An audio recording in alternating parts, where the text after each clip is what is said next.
doing that just to be seen. And Ooh. then behind the scenes, once you actually get them and you guys are in a closed space, that flips.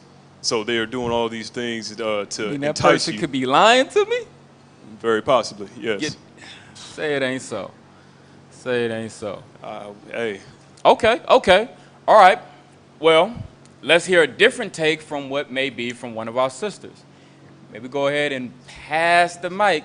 Actually, pass it to your other half. Let's pass it to Cretia. Pass it to that sister. Let's see what she got to say. Add on. It's all right. Whatever you got, whatever it is that stands out to you. Can I be honest real quick? Hey, it's up to you. As much as you want to say with a brother or a sister. Okay, well, the latter end of it, I didn't hear it because I was trying to help her. She asked that's me all something, right. so I wasn't even paying attention, so I don't know what I'm answering So right now. we're dealing with the help. Here it is. You have it to where this man or this woman is saying, in short, how helpful they can be. Got a brother who says, look, shoot, you got a car, I can help you work on it. You know, you got finances, I can help you pay them. So what's wrong with these things? Is there anything wrong with that? And me simply, hey, look, sister can be like, hey, this brother, he seems awfully helpful. We good. It just seems entirely too deceiving, honestly. Like How? how he said, how? It's like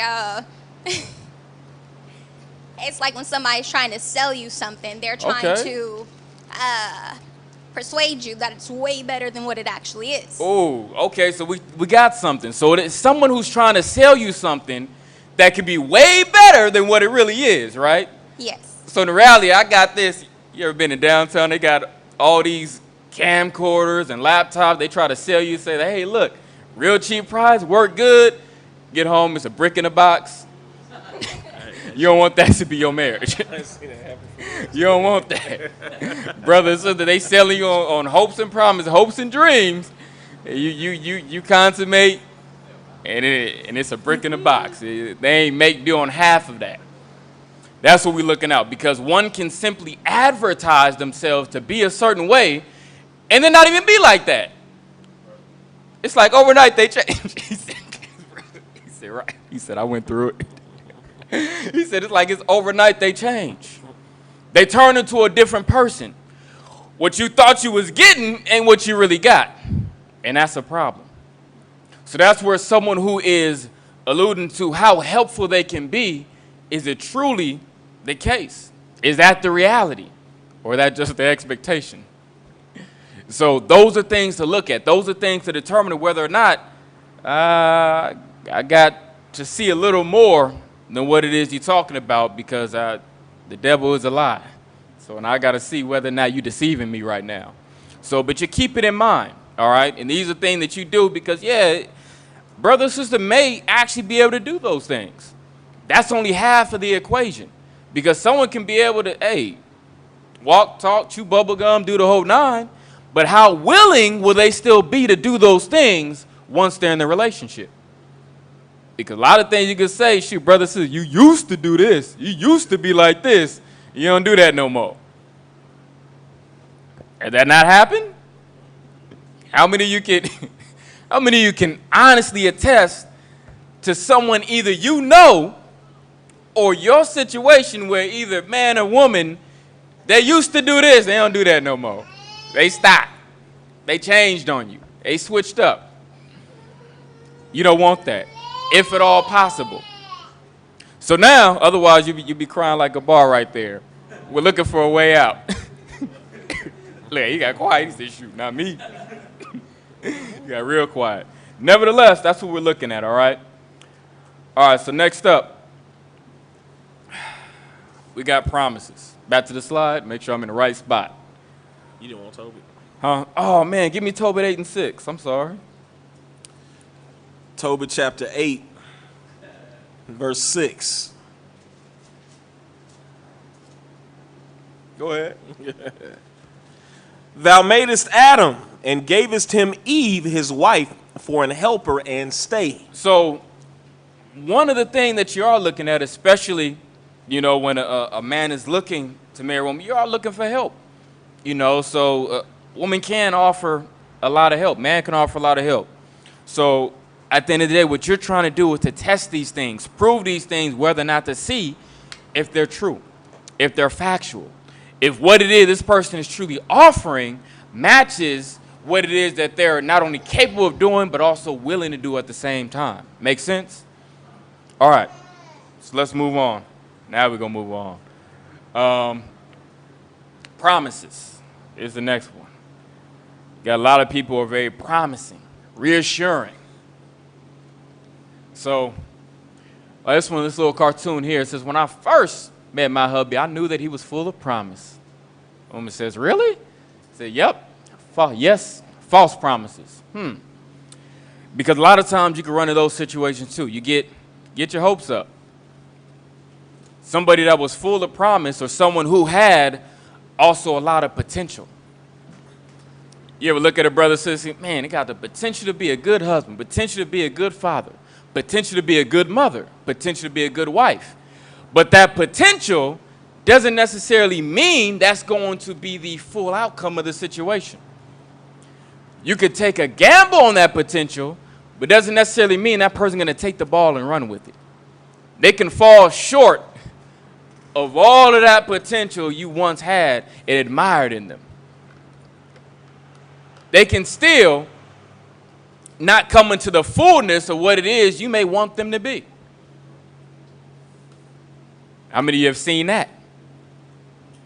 Or experienced it? You seen someone that you trying to work out some potential over there, you know?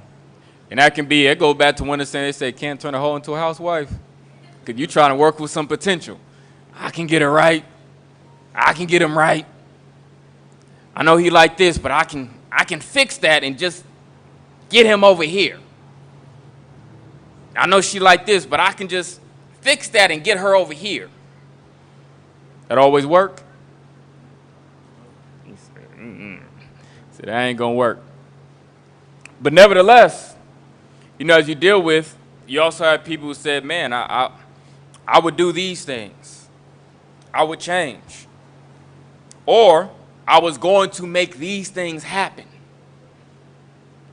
I said, yeah, I definitely said I was gonna sell the house, we was gonna move here.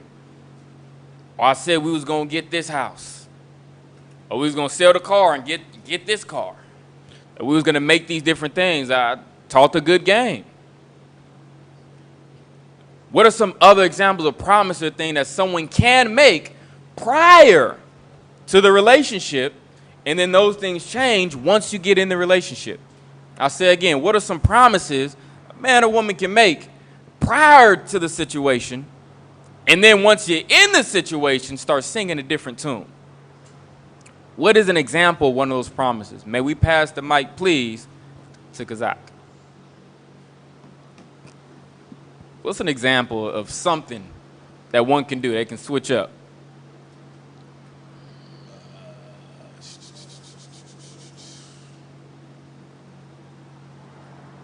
Man, he caught me out a little blank. Guess a person can make it seem like they're going to be maybe helpful, maybe going back to the helpful. Maybe a person can seem like they are very helpful, then, you know, switch up and not be helpful. So Okay. That's fair enough. I'll take that. You have anything for me, Bakwash? Go ahead, something. I love you anyway. A promise, I guess. I would say the ultimate promise would be to promise to be a part of this truth and say you down for the Most High, and then you're not. Ooh. And you put me in a situation where I'm down for the Most High and I'm about this truth and I'm Go about ahead. this knowledge and this education, and you leave the truth. That would be like the ultimate Ooh. breaking of promises. That's all I ask of a man. Right. Has that happened? It's happened. Huh? Nah, I wasn't the first answer. I'm just saying in general, that's something that happens with this word and this truth. You got people who can lead on. I'm rooted. I read. I'm glued to the Bible like this. And then it not be the case. Fall off. Not committed. Not as locked in as what they led on to be. Things change. That can also be an aspect of promise. Very good. Got the jewels. All right, let's continue on. Back to the slide. Now this next one. This next one is the act. The act. What do you take from the act? Before I even get into it, what do you see from the act? Let's go ahead. Go ahead, Jose Luis. You guys, go ahead. You grinning from ear to ear. Go ahead. You got something. What you got? Someone that talks a good game, making it sound real good, but behind doors, man, this guy's a totally different fool. Totally do. See? That's what I'm talking about. That's it, man. I was gonna say something else, but You good? You good? Appreciate it.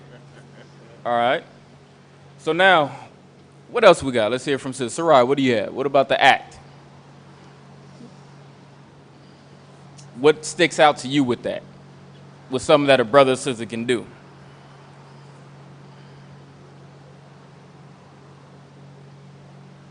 If when I get the option, I can go through it and come back to you if that's what you want.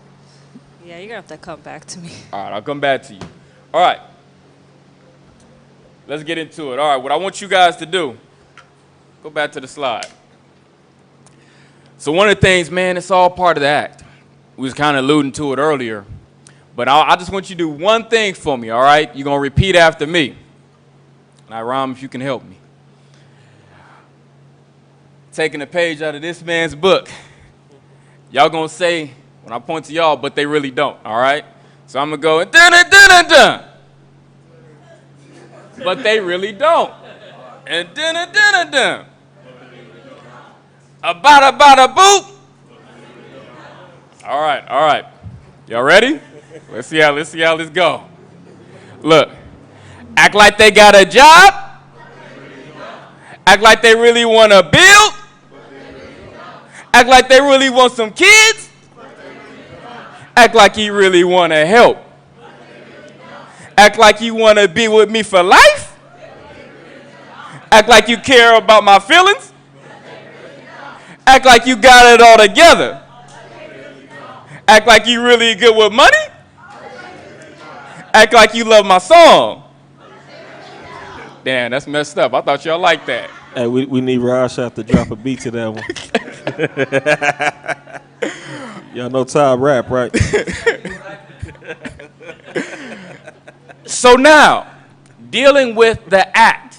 I was hoping that would be something y'all would like. Seeing something, so now that pretty much encompasses of what we're dealing with. So now that we have a better understanding, all right, shoot, Sarai, what would you say with the act?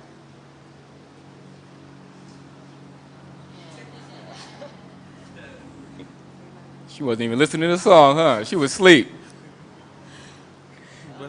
Anything. With the brother, sister, hey, they put on the act. How? And what's wrong? I guess I would say that they act like they're really into you, but then like they'll say like they're willing to do it right or they want to wait for you, but then they end up doing something totally opposite. And there we go. That happens too. You can have it to where a brother or sister can make it seem as if they have an interest in you. They want to build with you. But that interest may not be, as we deal with, man, I'm going to get that scripture too. It's like building a house. You ain't building on that rock. You built it on that sand. You built it on that thin soil. So what happened? When something came and shook that foundation, it fell. And that very thing that can shake that foundation can simply be another person. You want that, Luke 6? Yeah, I'm gonna want that. I'm gonna get there. That's that Luke 6. Go ahead and read it.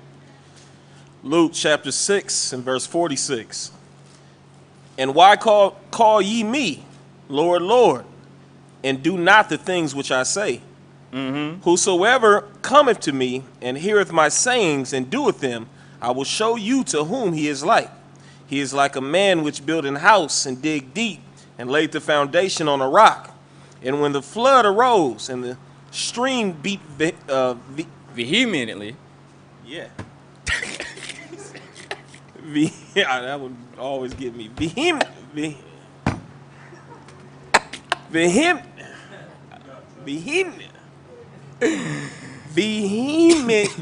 Hey, you ever watch Finding Nemo? Upon that house, and could not shake it, for it was founded upon a rock. Now, how many of you want to build upon a rock? You want that solid foundation. You want to build on that. That's what you want, right, when you're looking at a relationship. Now, that's what we want, but that ain't always what we do. Am I lying?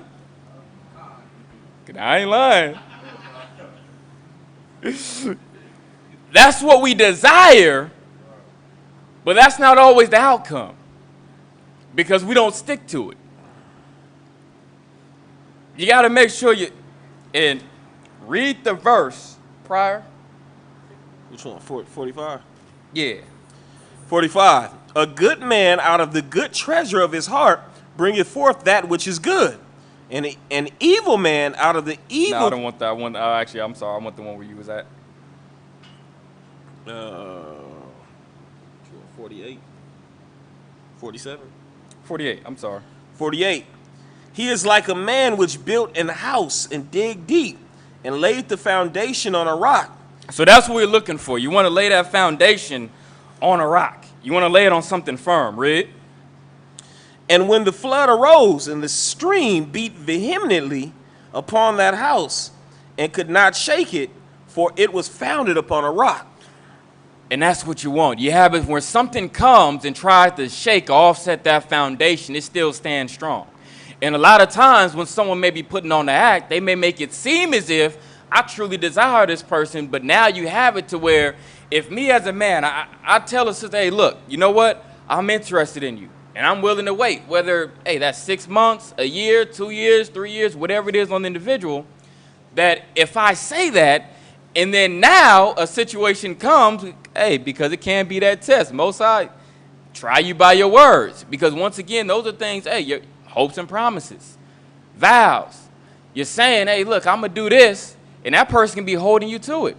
All right, and that could be brother or sister. Sister saying, all right, yeah, look, I'm interested in you. I'm not trying to pursue anyone else. It's like, all right, cool. I'm holding you accountable.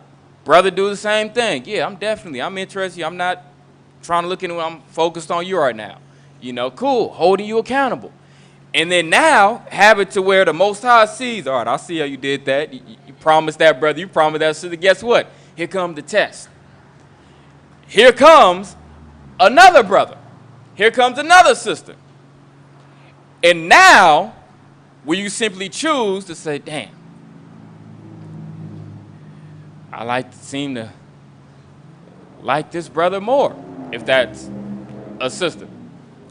And if it's a brother, man, I seem to like this sister more now. Conflict of interest now. Because now, do you simply say, well, look, sorry, I know I said this, but I gotta renege. Gotta renege. And then you see something better came along, so to speak, because that's what it must have been like. Something better must have come along. Otherwise, you would have stuck to what you originally said you was going to do. But you pulled back because you saw another opportunity. Could have been the brother or sister may have been more aesthetically pleasing. Could have had that nice glow the other one lacked. Maybe had a certain body figure or type that was more appealing. Maybe had a particular gift that was more attractive. Maybe they could sing, dance, rap, who knows, draw, color, whatever it is that floats your boat. That you now find more attractive, so you leave off of that one brother or sister and you go toward that other person. Those are things that can hurt relationships, hurt bonds. And those are things that the Most High can pull your card on. Because you said the Most High may deliberately be setting that situation up to fall. Not to go through, it was just to test you, to try you. And possibly to show the initial person who listened unto your request, who was willing to say, well, look, this brother, this sister is promising this, I believe him. And apostasy show them, well, you may believe them, but they don't even believe themselves. They don't even stick to their own word. They was lying when they told you that. And the Most High put a card on it. Just that quick. And all it takes is something simple. Conversation. An interaction. Hold that. And even though this doesn't necessarily fully apply in the sense of marriage, but the same situations happen. Get Sirach 9:9.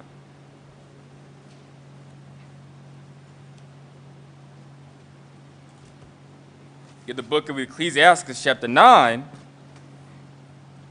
and start at verse 8, and then we're going to read 8 to 9. Ecclesiastes chapter 9 and verse 8. Even though I'm going to apply this in a situation of a conflict of interest. I'm a brother, I already promised something to one sister, and another sister come along. I'm a sister, and I already promised something to one brother, another brother come along. All right? Read. Turn away thine eye from a beautiful woman, and look not upon her another's beauty. For many have been deceived by the beauty. Wait, it said for what? For many, Few? many Read. have been deceived by the beauty of a woman. For herewith love is kindled as a fire. So a lot of times that, because you're dealing with that, but you're dealing with that aesthetic aspect primarily. There's other things be beautiful, but this is primarily dealing with that aesthetic aspect. Something for this brother, this sister, they've captivated you aesthetically. Something you see. Need it be their face, body, skin tone, or whatever that floats your boat. It could be eyes, whatever it is. Rick? Sit not at all with another man's wife. So even though we're dealing with this, and this is dealing with a marriage, this can also happen when you have an interest. Read. Nor sit down with her in thine arms, and spend not thy money with her at the wine, lest thine heart incline unto her. Because a lot of times, proximity. You have a situation where you can be cool. You could have, promised to one, that interest, that time, whatever it is. But now someone else comes along and there just happens to be a growing or a growth in proximity to where now you're captivated by this person. And that if you've made, and this is for someone who, because the interest can come and go. But if you've promised in an aspect, you put promises on it. You know, you said, you put a vow out there. Because that's what a promise is. A promise, swear, oath, vow, commitment, these are synonymous. If you did that to a brother or sister, you got to stand by your word as a man or as a woman, if that's what you put out there. Because the Most High is playing you on that too. You know, that's what Numbers chapter 30 is dedicated to. So if you say, you vow, you swear, you commit it, you promise, those are still vows in the eyes of the Most High. That the Most High is also going to test you on. Because he knows you made that commitment to that person. That's your word is your bond. Otherwise, if that's not the case, then you shouldn't put it out there like that. If you're not willing to stand by it. Lest the Most High test you, someone else come along and take that from you. And it don't even work out. That'd be the part that gets you. You had a situation that you're working towards with this person, and then find someone else that comes along, whether you take interest in them or they take interest in you, and you go in that direction to leave the other, and things don't work out with that new interest, and it falls off. And now what happens a lot of times? Dog return back to his vomit. I'm sorry, you try to go back. Try to make it good, but you already did the damage. And let that person down. Because then, what happens to the relationship? You broke trust. You broke faith. False promises, putting on the act. Showing yourself to be a certain way and then switching it up. To where now, how am I supposed to now continue to move forward or then reestablish those commitments? How do I know you won't do it again? It makes the ground of the foundation even more sandy, even more unstable. Go back to war in Luke.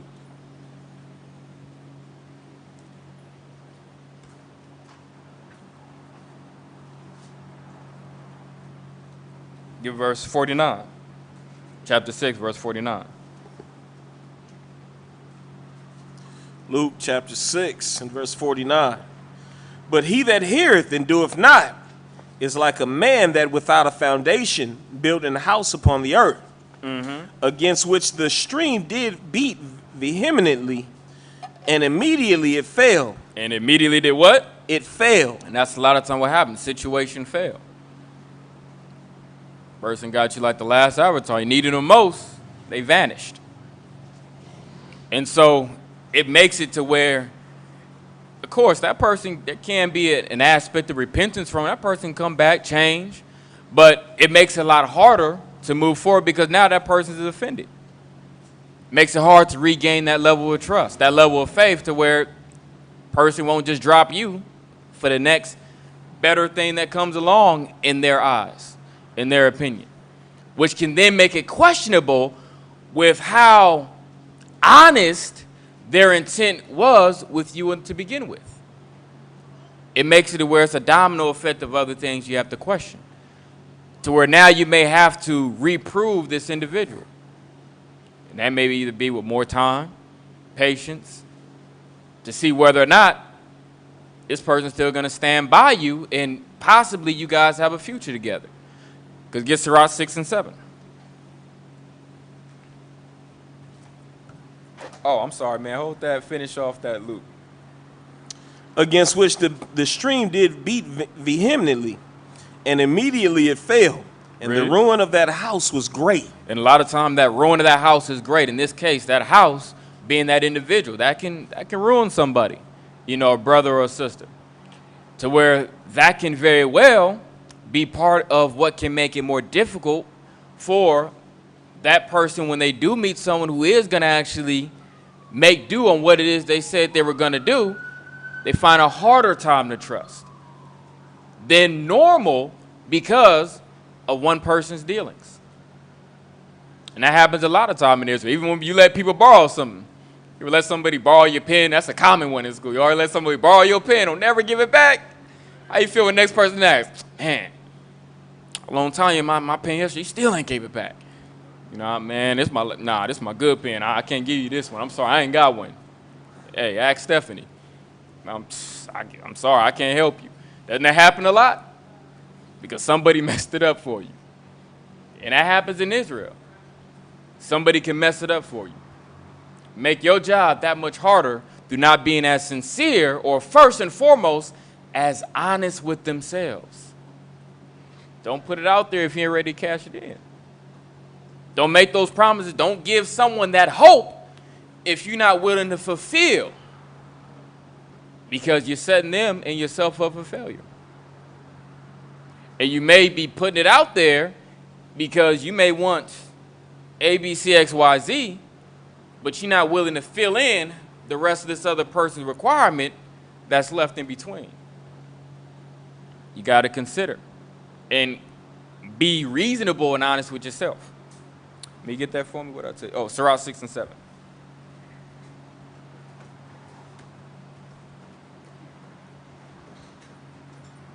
Ecclesiastes chapter 6 and verse 7.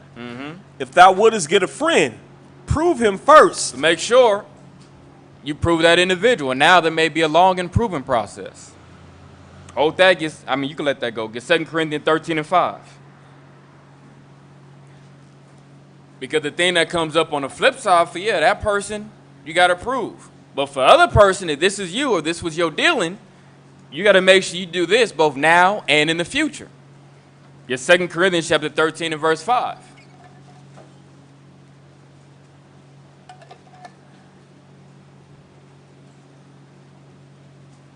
Second Corinthians chapter 13 and verse 5. Read it. Examine yourselves. Got to make sure you examine yourself. Read. Whether ye be in the faith. Whether you be in the faith. How faithful are you? Because faith is more than just that belief. It's you following through based upon what it is that you believe. And how much follow through do you possess? Or you just going to fall short? And then you just become a person full of hope and promises. Full of potential. But it's all empty at the end of the day because you don't make good on it. So now, go ahead. Examine yourselves whether ye be in the faith. Prove your own selves. Prove yourself. Read. Know ye not your own selves, how that Hamashiach Yahweh Shai is in you, except ye be reprobates. So you should know yourself. You should know yourself to know whether or not, you know what? To be honest, I really don't want kids. But I'll tell this brother that because I know he wants kids, or I'll tell this sister that because she wants kids, even though I'm not yet ready or willing to make do on it. Brothers and sisters do that. But the key test is the test of time. Because someone who's fully rooted, man, they'll be more patient and long-suffering. Someone who's not, they ain't going to be in it for the long haul. Because immediately, when adversity or something sets in, they're gone. They're going to leave. Because they had an ulterior motive to begin with. Or they had a different desire that may have been a confliction with your desire. So when they found something that was going to help please what it is they were looking for, that's what they gravitated towards. Because you weren't offering that. So I took the better offer. And that's what you'll have. Make sense?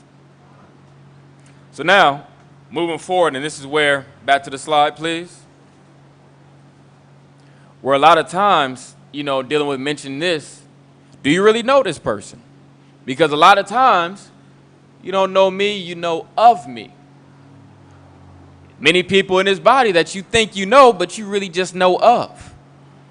What can you say you really know about them? Where do they work? What do they do for a living?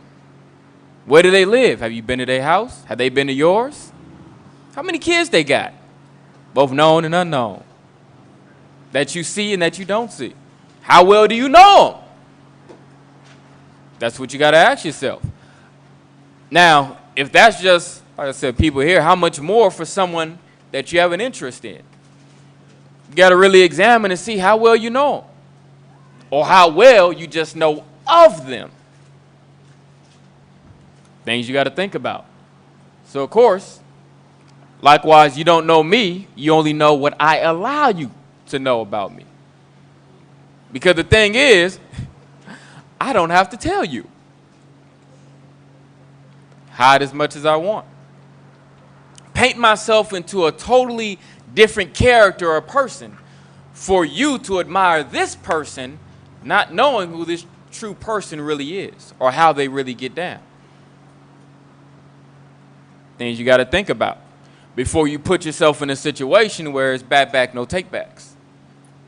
And then it's like, damn, can I get a reset? Can I get a reset? Reset.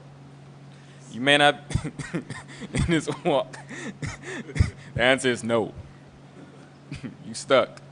You got to work it out and hope it get better. Now you're on the flip side of hopes and promises. Now you're in that marriage, you may promise all the time. I promise I'm going to change. Promise I'm going to fix it. You're going to be, you could put the camera back on me real quick, off of the PowerPoint. But you're going to be begging the Most High. Arms going to be like this. Please, Father, I hope you can help me. I hope you can change this brother, this sister, and make them, just make them different. Just redesign them. Because you know that they're not nearly in the places what they led on to believe. Because it was all an act. All something to make you believe they were this way when they were truly another way. And you've been deceived. So, once again, beware of the act. All right, back to the slide. Let's continue on. Which can tie into the next part, which is being gullible. Now, how might somebody be gullible?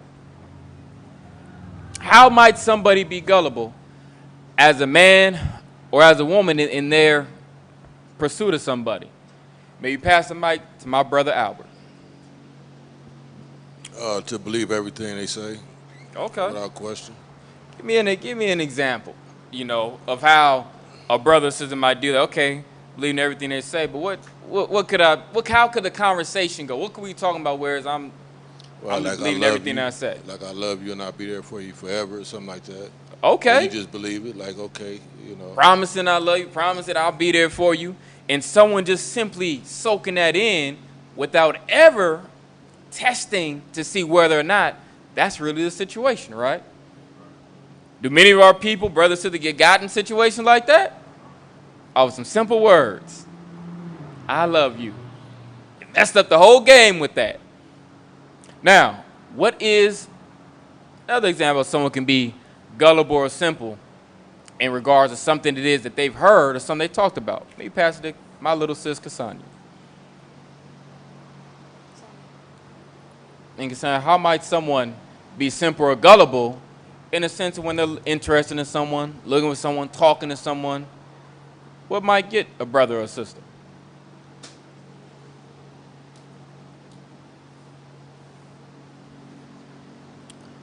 Maybe like supporting you as far as like finances and everything. Okay. Because they may not be in that position, or it may not even be like, I guess, the response. They don't have enough, how should I put it?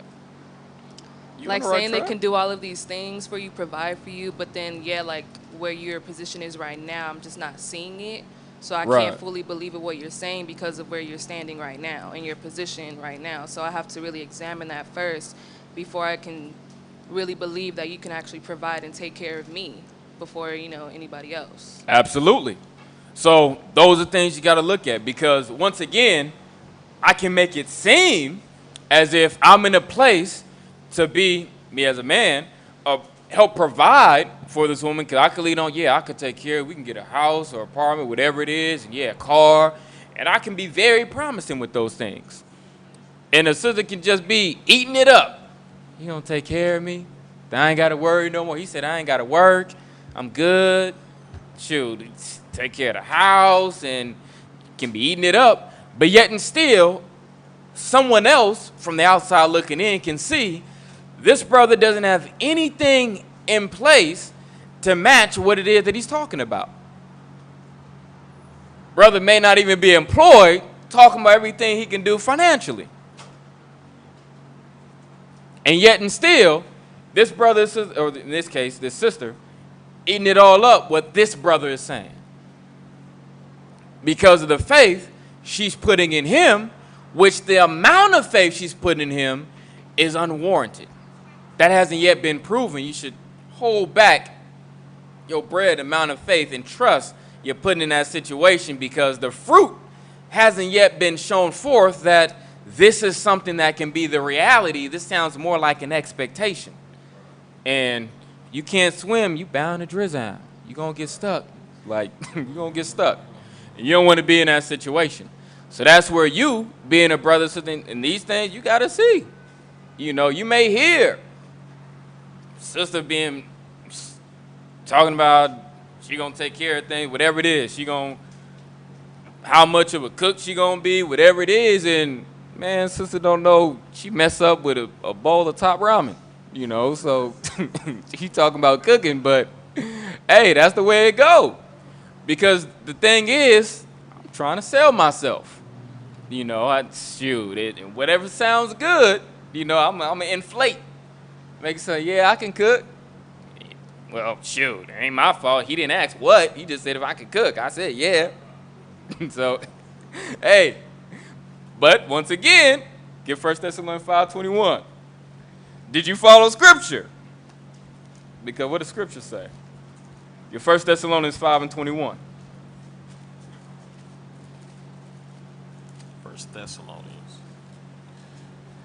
1 Thessalonians chapter 5 and verse 21. Read it. Prove all things. Woo!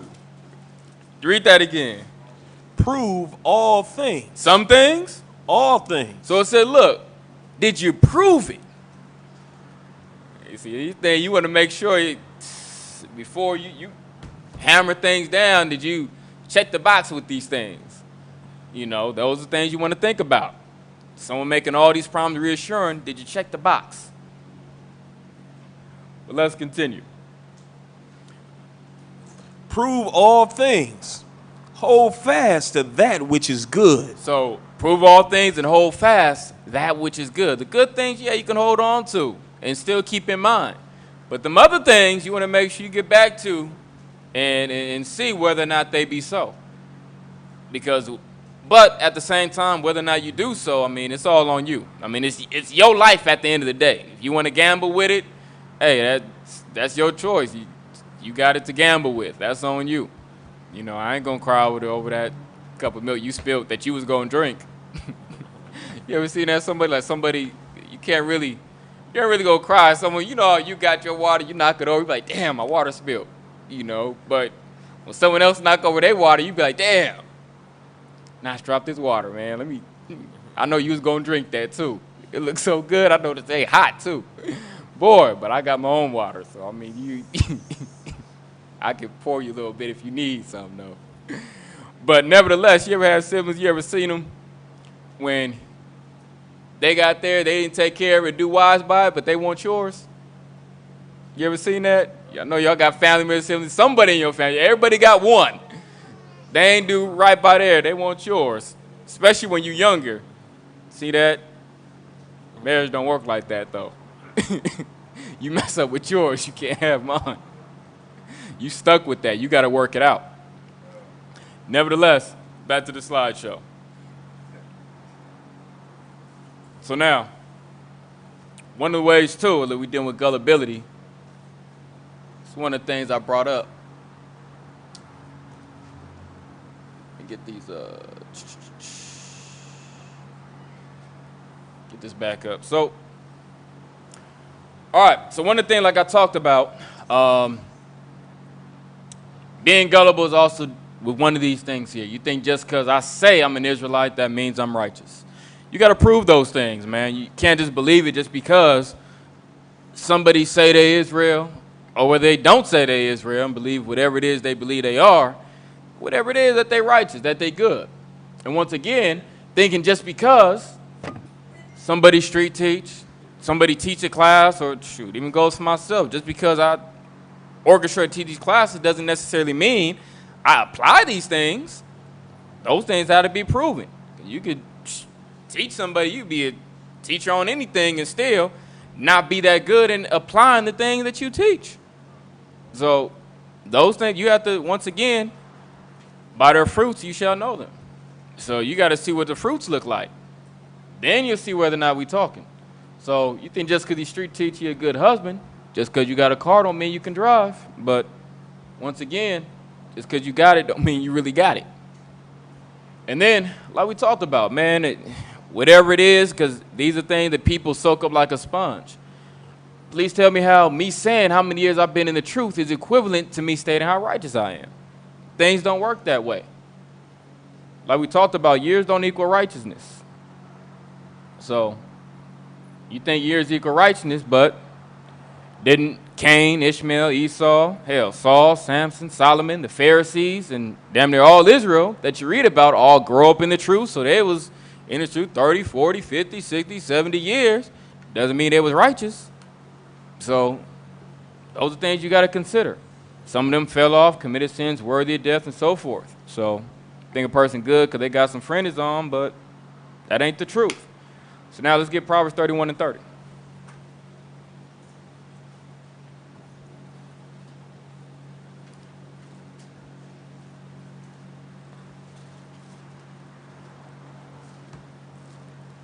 Book of Proverbs, chapter 31. Let's read verse 30. Proverbs 31 to 30. Yep. Proverbs chapter 31 and verse 30. Read. Favor is deceitful. Favor is what? Deceitful. So a lot of times you can have it to where brothers may find you more favorable. Or we like to have favorites or whatever it is. Times in college or high school, whatever it is. That's my play brother. That's my place, whatever it is. You find favor with somebody. Favor is deceitful. That's my number one nephew, number one niece, whatever it is. but favor is deceitful because it can be played upon. It can be used to control and manipulate because I find favor in you. Read on. And beauty is vain. Mm-hmm. Go ahead. But a woman that feareth the Most High, she shall be praised. So likewise, beauty is vain. Charm and deceitful, beauty is vain. Because a lot of time with these things, hey, he said he loved me. You know, he said he gonna take care of me. She said she ain't talking to nobody else. All these things can be used deceitfully.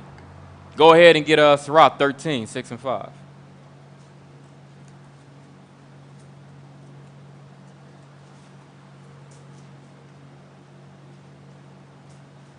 Sirach chapter 13, verse 6. If he have need of thee, he will deceive thee. It says if he what? If he have need of thee, he will deceive thee. It says if this person has need of you, then now guess what? Conflict of interest. Because they have reason to be deceitful. They may not have had a reason before, but now, in a place of interest, in a place of gain, they have a reason to be deceitful. Read. And smile upon thee, and put thee in hope. And put thee in what? Put thee in hope. Read. He will speak thee fair, and say, what wantest thou? What wantest thou? What do you need? What do you want? What do you desire? How may I help you? What can I do for you? Because that's in turn going to be more favorable for you. Because it seems that this brother or sister is there to cater to whatever your need is or your desire is. Do not a lot of brothers and sisters do that? I'm there for you. I'm here for you. And this isn't to dismiss a brother or sister that may genuinely be doing these things. It's just made for you to be in a place to scrutinize those things to see whether or not they're true. To examine them and not be so quick to believe these things because one seems to say these things. Because talk is cheap, right? But by one's actions, you'll truly know.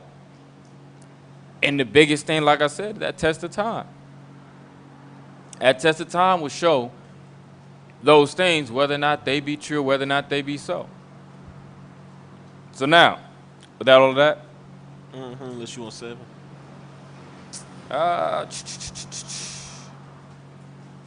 Nah, that's good. Actually, just read verse 8. Verse 8. Beware that thou be not deceived. So it said, look, beware, be careful, be mindful that thou beest not deceived. But read on. And brought down in thy jollity. And that's the thing. In your joy, you're first feeling that you're in a place to come up or in a place to abound or make good on something. Now, guess what happens? You get brought down low. Because everything you thought that was going to be a certain way now been shattered. Because it's like that scene from White Chicks. You deceived me. But there's nothing you can do if you already made that choice. Go ahead and consummate. Bad back, no trade back. So you're stuck in that situation. So now let's go back to the slide.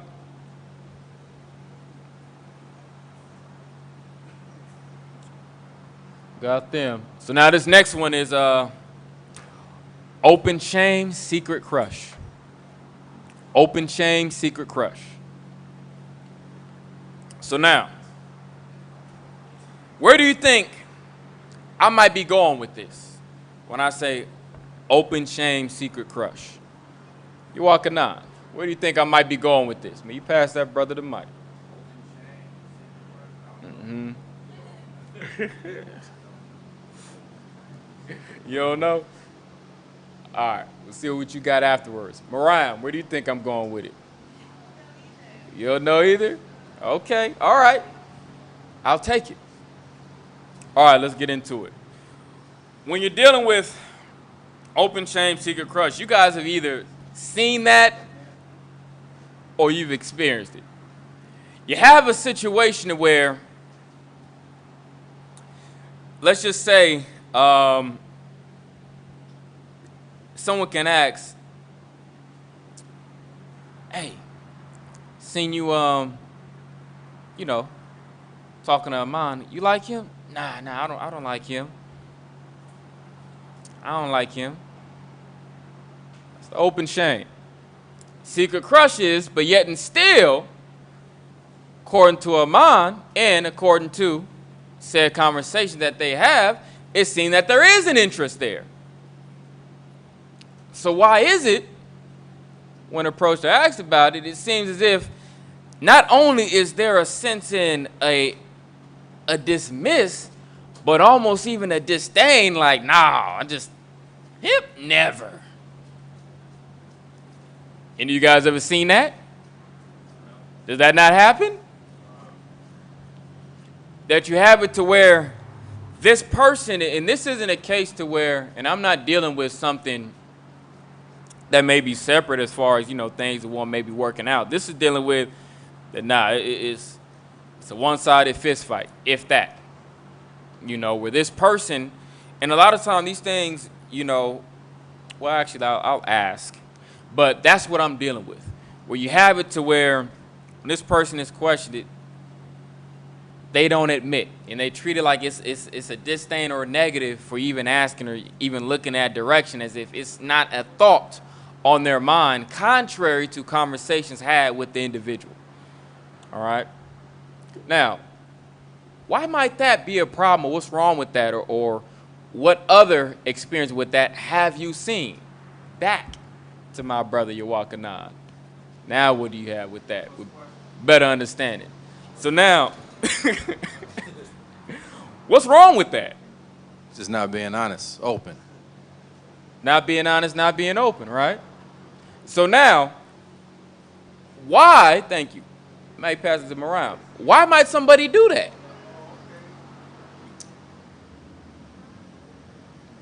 That you may know of. Go ahead. Because they're not ready to engage in whatever relationship.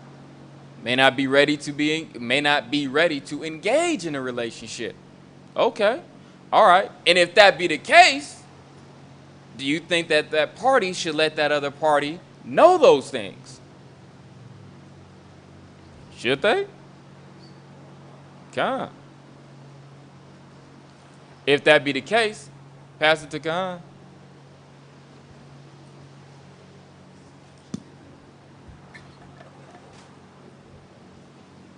From my understanding, what you're asking, sometimes somebody can like something, but it's not socially accepted to what they like. There we go. So, in case of that, whether it be parents, their friends, or that person don't look a certain way on social media, they don't. It might,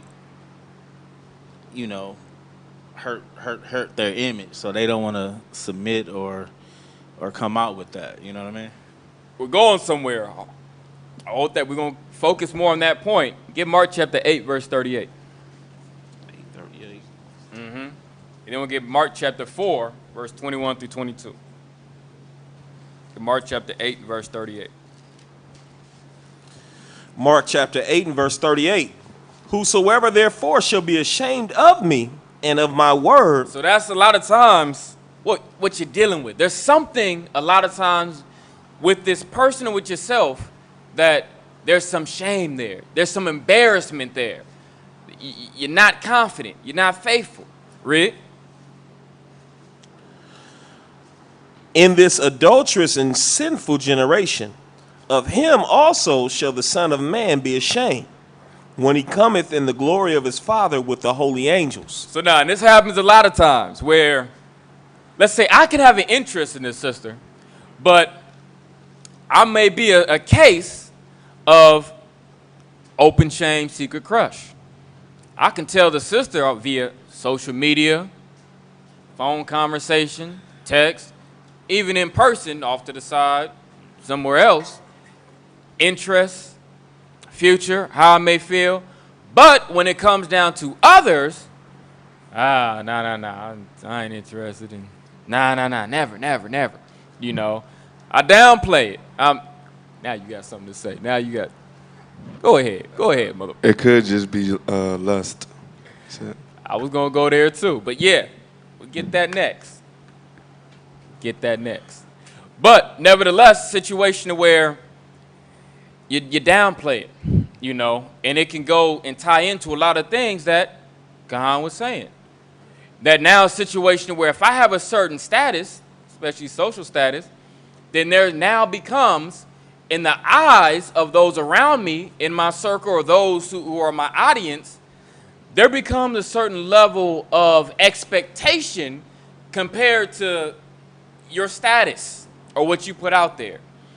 And if that person doesn't seem that they fit on that platform anywhere, it seems as if, really, he interested in her? Of all people? I don't know about that. I don't know. You know? And a lot of times you'll say that because he black and white, she polka dot. You know, just, I don't know. You know? Or he green and she fuchsia. Just something like that. Like, it just don't go together. One of these things is not like the other. One of these things is not quite the same. One of these things don't match. So, you got something up? No, I just said sing it. Oh. He said sing it. Hopefully I tickle you a little bit. Oh, God, I love you. Nevertheless, but it's still a situation where you have it to where either because of the social status of this brother or sister, it's, you know, it's not accepted. You know that it may be questionable. So you hide it away. You hide this brother away. You hide this sister away. You may still deal with them, but you greatly reduce it. You try to keep it in the closet for as long as possible. And this is past a situation where I'm just interested, where I lead this person on to believe that there seems to be a connection in some future here. But when the push comes to shove, to the acknowledging of those things between friends, family, relatives, wherever it is, there then becomes a pull away to, I want to open that up. Because if my uncle knew I was interested in he have a fit. Nope. If my mama knew I was interested in Tyrone, nope. I'm sorry. Nope. Because something in that, and that's a fine line, because you either have it a situation where, because the thing is, you don't want to be a situation where you're putting someone in limbo, all right, where you're keeping that person in limbo. That then becomes a situation where that reflects negatively on your character merits, and then you end up hurting another brother or sister, because then it can then eventually seep out or leak to where things happen where this person, feels like there's momentum of things working here. But now, and this person may very well tell a friend or tell so-and-so family relative who may then ask to tell you, and it's like, I'm getting a different message. You know, it seems as if you're not serious. It seems as if you're not ready to move forward. That then becomes a problem. Because then, where does that leave that person, and where does it leave you? And what are you going to do? How are you going to mend that? Are you going to say, well, look, the reality of it, because you may have it to where it's like this one. How many of y'all watch Weeds? Ever watch Weeds and watch that show? I'm trying to think of another show of relation, you know, of another thing I can say, all right, this situation happened here. Don't have something off top that I can relate it to, but yet and still, nevertheless, there was a scene with this show where pretty much this said that she was deaf, but yet and still, this brother, because he wanted to get with her, you know, and pretty much consummate, he bypassed those things, but it was a situation of for a long time, more so, man, open shame, secret crush, where he wasn't fully able to recognize her as being, in a sense, for him, his girlfriend, because of the fact she was deaf. So he hid it a lot of times. He was ashamed to admit that was his girlfriend, and then at the same time having interest with someone else. But because that seemed like a situation that was beneficial, going back to like what Kanash was saying, because of lust, things of that nature, hey, it seems like I'm going to make it work. Where the situation you want to be mindful of, you don't want to be that brother that's just simply being used for someone else's gain. Because a lot of times that happens. That if I can come up with this brother, this sister with this, and I may not like all these things about this brother, sister, but because they have this so thing to offer, I'll tolerate them.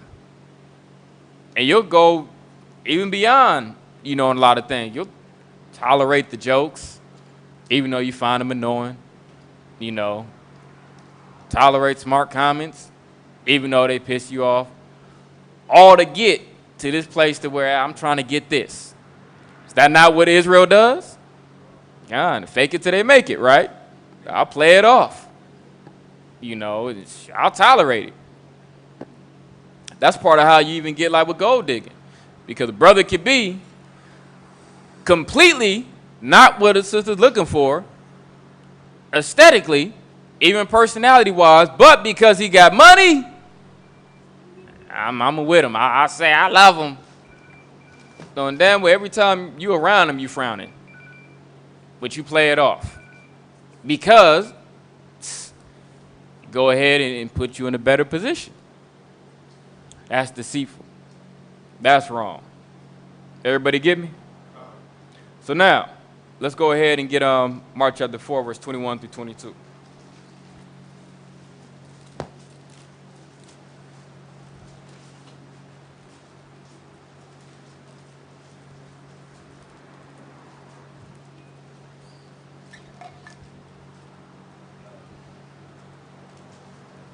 Mark chapter 4, verse 21. Go ahead. And he said unto them, is a candle brought to be put under a bushel or under a bed, and not to be set on a candlestick? So now he's asking, is the purpose in you buying a candle, not too many people really buy candles like that, but nevertheless, buying a flashlight, is the purpose of that to then take that candle that emits light and put it under a bed or a table or a desk? Absolutely not, right? Point is, for it to be that light, to radiate for all to see, and to be that guide. So likewise, in the case, when you have a relationship between a brother and sister that does get more serious, then you want to go ahead and put it in that light. If that's what the case is, lest you do exactly what the scriptures say, and you put it under the table. Defeats the purpose. And now, it's not being too much of a light or a guide to what it is that it was first made to be. But go ahead and read on.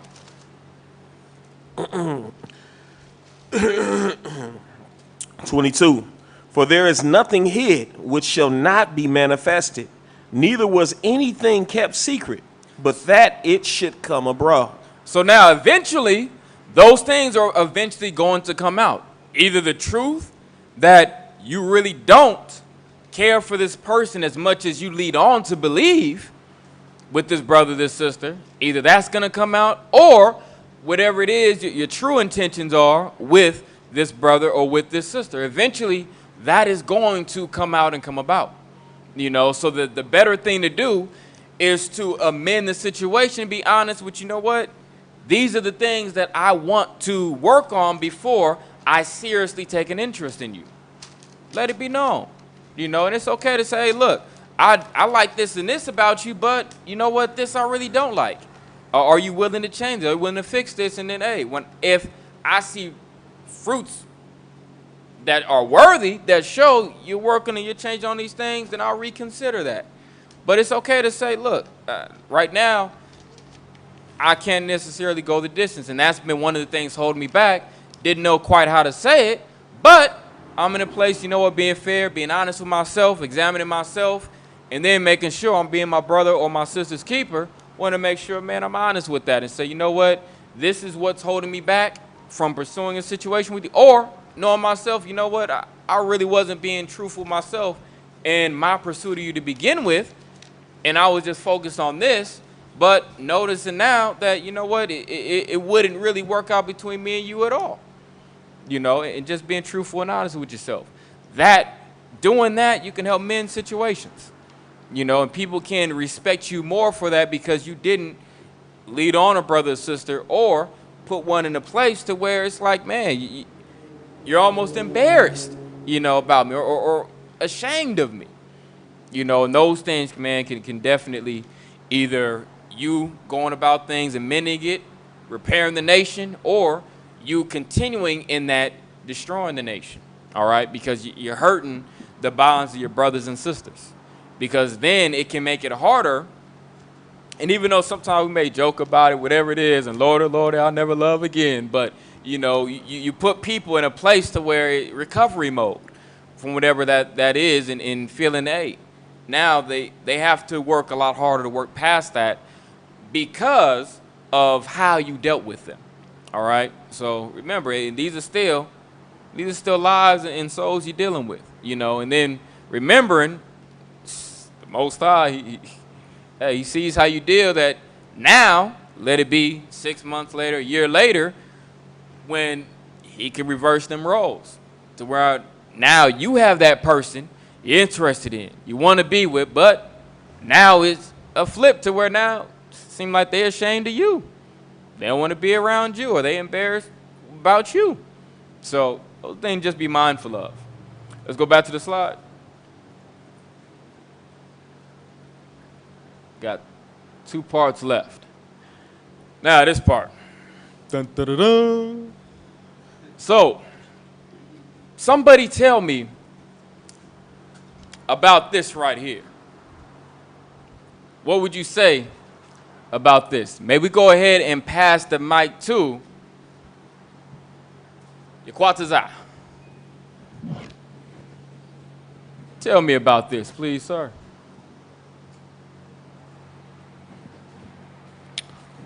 Superman complex. I would say strength, power.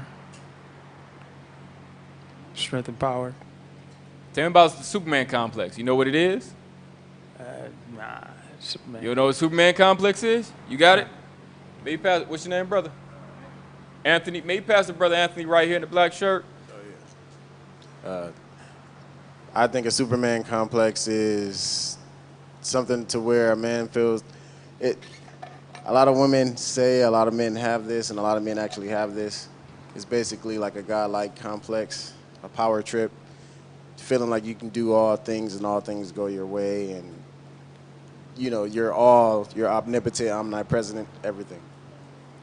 Got you. That is a big part of it. Now, there's another key part with it too. We're gonna touch on that part, and there's another key part. We'll go ahead and pass the mic to the other side, Tamala. May you tell me what about Superman complex? What do you have? Tell me about it. What makes that bad, wrong, negative? What is it? What makes Superman complex negative? Yeah, or just tell me about it in general. Okay. Either or. Okay. I have a hard time hearing you because of the fan, but from the picture that you showed, it looks like, and I'm sorry, I didn't hear what the brother said either because of the fan. I guess it could be that the man feels like he needs to do everything, or he needs to be responsible to take care of everything in order to provide for his wife or either his family, and it may become, I don't want to say a burden, but it may become heavy for him. It may become too much. It may become overwhelming for him to feel like he has to be Superman. He has to do everything, be able to be everything to his wife or, you know, his family. So, you know, good, and you know, very similar, slightly different angle, but good. So yeah, you can have it to where, and it is more so a masculine thing. It can be, you know, for some sisters, but you have a situation where generally you have this person, usually male, who feels that, man, they got to do everything. You know, they got to put the world on their shoulders. And a lot of times this equates to putting the world of another individual on your shoulders. And the problem more so with that comes in to where when you take on that mindset or that situation, you can have it to where you can, like you said, overburden yourself. Take on more than you can chew. You can't save them all. You can't fix everybody's situation. And sometimes you putting yourself in that place to do so can be to your own detriment. You ever see that? Does that not happen with our people?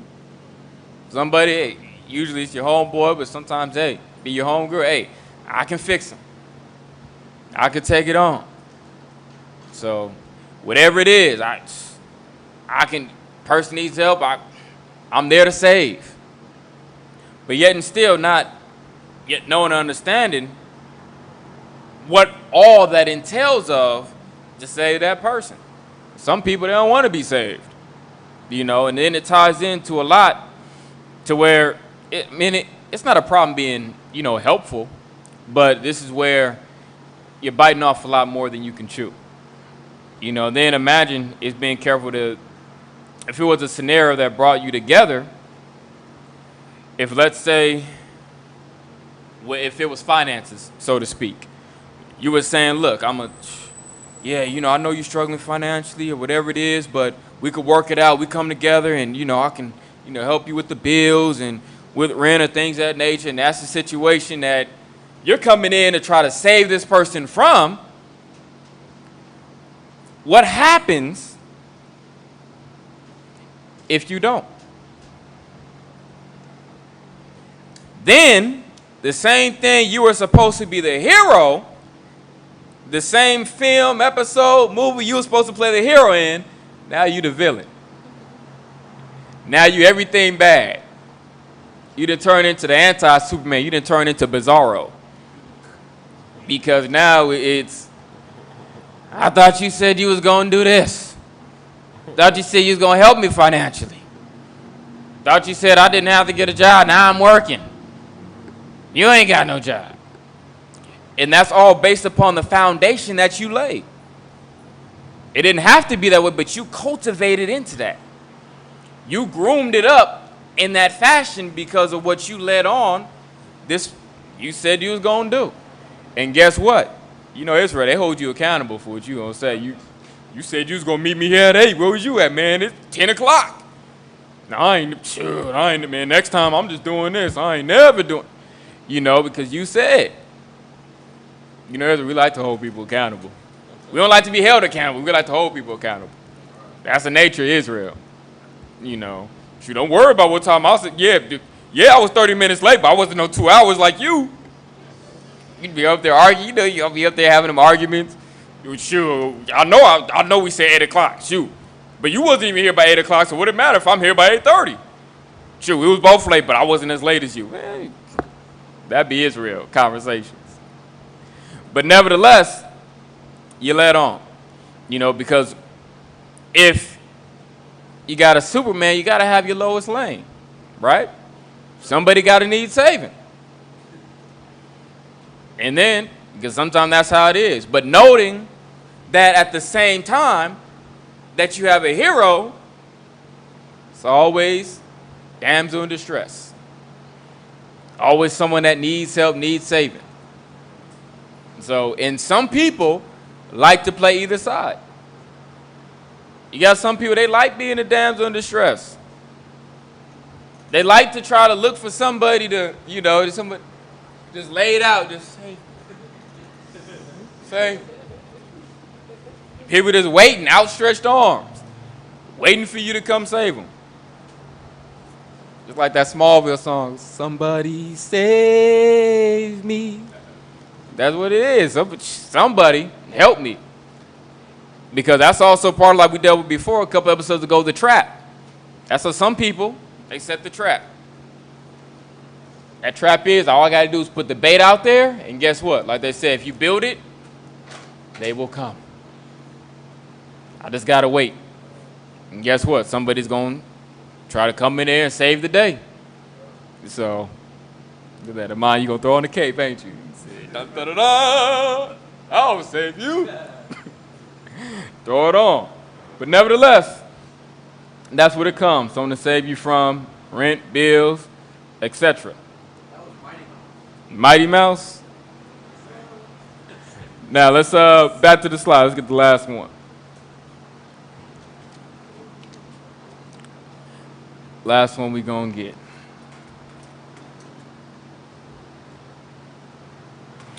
All right, so this one is going to be, brother brings up the slide.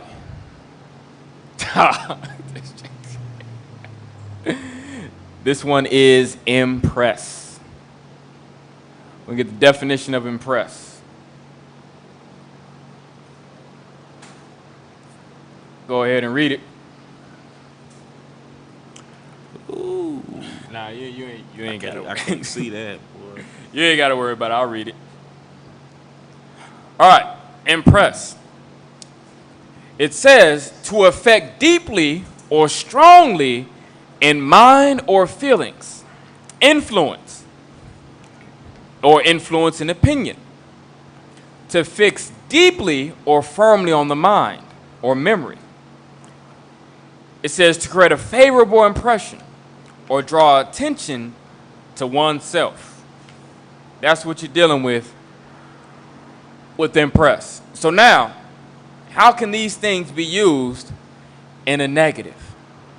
How can these things be used to hurt? Go ahead, Anthony. Go ahead. Pass that brother the mic again. So, can we pass Brother Anthony the mic? See it? You got something to say. Go ahead, Art. All right. I can say from a woman's perspective, like to a man, usually when women get on social media and they like to show their body parts and, you know, thirst traps and all that, I look at that. What you know, thirst traps? I'm going to speak it how it is. They be having these thirst traps or, you know, and they think that that's what men desire. Or they think that that's what certain people desire. Right. And I can see why. But usually that don't be the case. And then when we kind of quote unquote fall into these thirst traps, meaning we, you know, message them, they wonder why. So I think that's a form of impression, but that's like deceit. Yeah, you're right. 'Cause that's what we're dealing with. That's where the negative comes in, because the thirst trap. Well, you got the sister taking photos, and she be up there, you know, taking photos, duck lips and all. Look at my hair. You know, damn well nobody looking at your hair. You ain't take that picture for your hair. You could have just kept it from up, took a picture of your hair for your hair. But damn well you was trying to get the cheeks. So, and then when people started hitting up your inbox, so thirsty. So thirsty. You know. Uh-huh. Brother, speaking from experience, I hear you, brother. That's what happens, you know, but yet and still, hey, like Anthony said, you set up the thirst trap. It was a concoction of your own doing because you put it out there. But nevertheless, it was to impress upon you, to go ahead and fix your mind on this particular thing I was selling. That can be whatever it is. It could be a situation, shoot, I got this watch. And I all of a sudden I got the watch. I make sure I do everything I pose with the watch. People be like, oh, you got a watch? Oh, yeah, I've had it for a while. You know how Israel do? You know, I've had it for a while. Nah, it ain't new. When you get it, I got it last week. It ain't new. That'd be Israel. Some new shoes? Nah, I had them for a while. When you get them? Yesterday. You know, they all good. And some people are like that. Hey, they're trying to set a certain impression upon you. Why? Why are they trying to set a certain impression upon you? Self-esteem. Ooh, self-esteem, huh? Pass that man the mic. He got something to say. Go ahead. I believe it's about self-esteem. Self-esteem? Yes. How so? Well, people like to feel good about themselves, so okay, they will try to use objects to make you say something to them. Okay, so I'm trying to do something to impress you, build my self-esteem up, to get you to say something to me. Yes, sir. That's where I set the trap. Bait you in, reel you in. Smooth game. And guess what? It works. It works, because all these things, could people be quick to say, oh yeah, I know, but yet and still, how many times it got you? How many times you fell for it? You be up there walking right off the cliff. I know it's a cliff there, but yeah, I know. I walked off it twice. You know, and I know. You still gonna walk off it again? I mean, nah, I ain't gonna get me again. But nah, not me. Sure. Yet and still, you get caught up. But once again, you ain't gotta fool me. But I guess at the end of the day, it's get James. I guess this the big thing. I want you to get the book of James.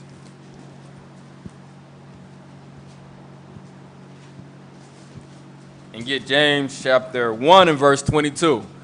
Because this is the epitome of Israel. The standard. Read. James chapter 1 and verse 22. But be ye doers of the word. That's where we fail.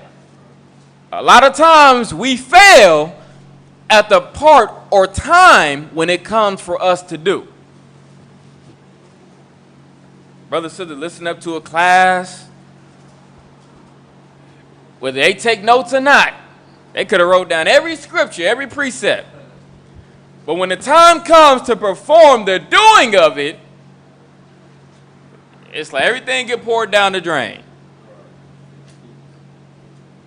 It's not a script there to save you. Nothing come to mind. And yet and still, it's like, man, we talked about gullible. Man, you just gullible. You fell for it. Man, we talked about it, impression. Man, you fell for it. No, not me. Yeah, you. It got you. Just like boo-boo. Boo-boo the fool. You fall for it. And some people, man, they want it. They take it with open arms. They be up there, they like to go to the sunken place. They like Get Out. But get Sirach 20 and 10. And then we'll get Sirach chapter 20, verse 29. Let me go back to the slide.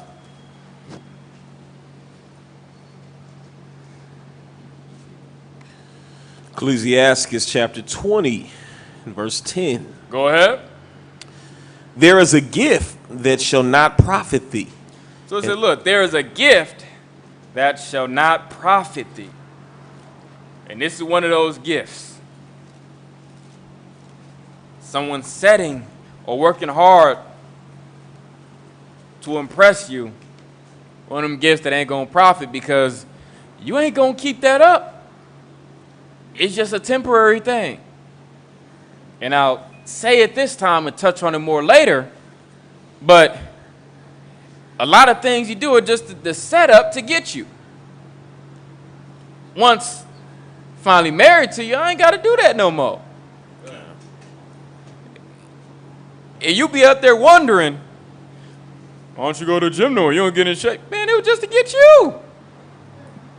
I got you now. I let it all hang out now. Eat what I want now. We good. I checked the box.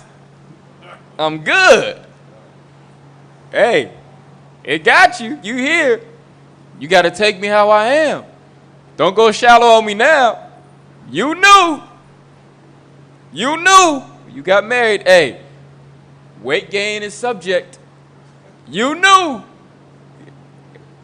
So what you complaining for? You roll with it. But now, go ahead and finish that. And there is a gift whose recompense is double. Mm-hmm.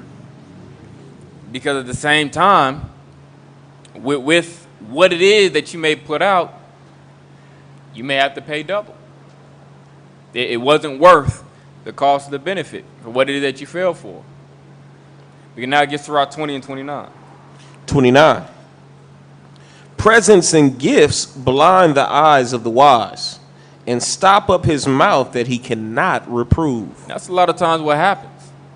Try to impress somebody with flowers, roses, money, cars, jewelry, whatever it is. Things don't last. Things just a facade. We can nevertheless read it again. Presents and gifts blind the eyes of the wise. And that's a lot of time what happened. Those things become blinders to where you can't see, oh, that person's BS, because the blinders are down.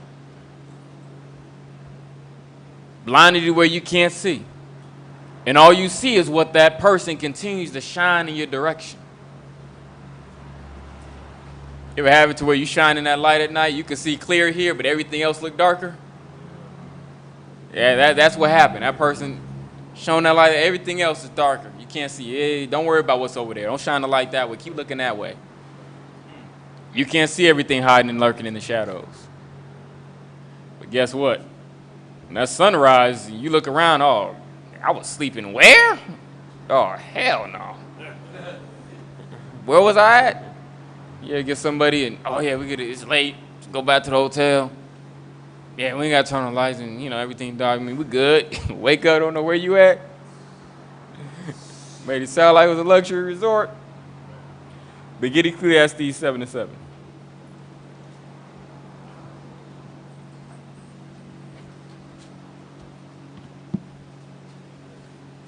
Get Ecclesiastes chapter 7 and verse 7. Ecclesiastes.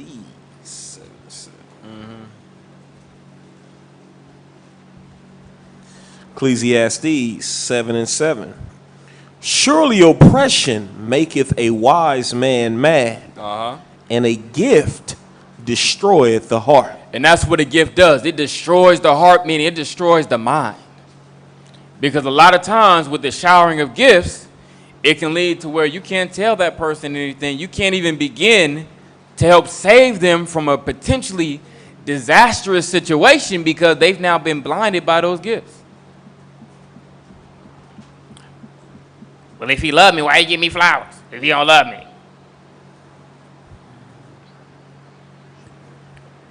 If he love me, why you help me pay my bills if he don't love me? Did that not happen? Well, you can't tell this person nothing because they have been blinded by something that seems to be such a charitable act. Something that what generally would, or I would say conventionally lines up as something you would only do if you were surely being charitable. Why else would you do it? And them not looking at because of gain. Because I have something to gain from this situation.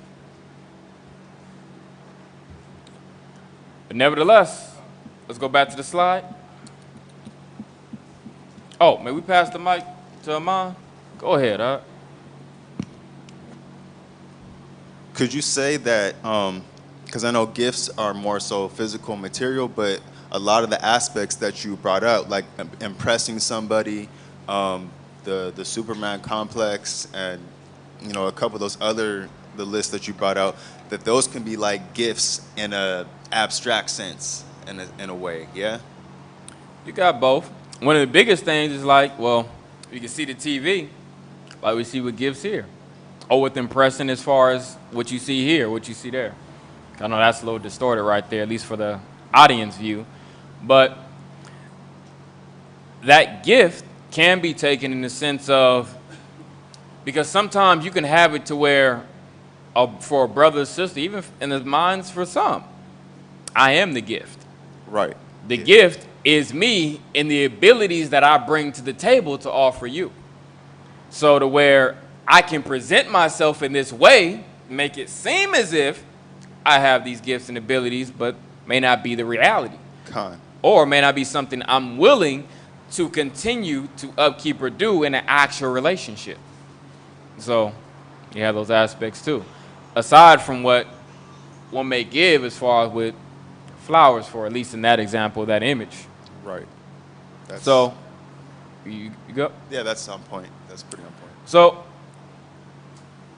now with that, next episode is going to be game, recognize game. All right? That's going to be the last one. And then we're going to get into the courting checklist. All right? Any questions? Anything else? Everybody good? All right. Well, that's it, family, for the day, for this episode. Hopefully, Most High willing is edifying for some of you guys out there. And then stay tuned for the next, all right? So we're going to go ahead and announcements.